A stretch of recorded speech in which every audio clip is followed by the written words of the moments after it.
Praise the lord. నేటి వాక్యము కీర్తనల గ్రంథము 42వ అధ్యాయము 11వ వచనం. నా ప్రాణమా, నీవేళ కృంగియున్నావు, నాలో నీవేళ తొందరపడుచున్నావు.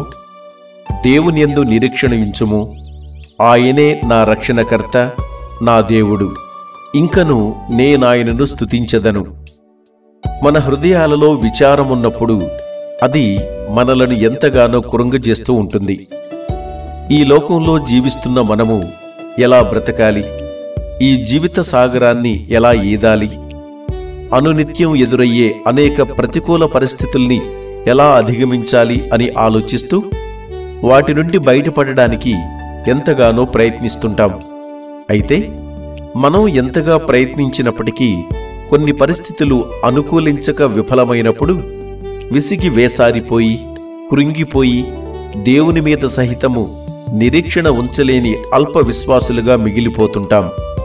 దేవుడు మన రక్షణకర్తయని, ఆయన యందు పరిపూర్ణమైన విశ్వాసము కలిగి ఉంటే ఆయన తప్పకుండా ఆదరిస్తాడు, ఆదుకుంటాడు అన్న సత్యాన్ని మనం మర్చిపోతుంటాం.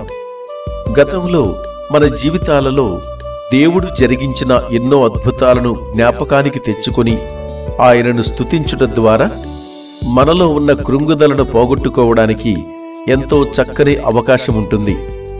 అట్టి అవకాశాన్ని మనమంతా పొందుకొని సంతోషభరితులమై ఆయన మార్గములో స్థిరముగా నడిపించబడుదుముగాక.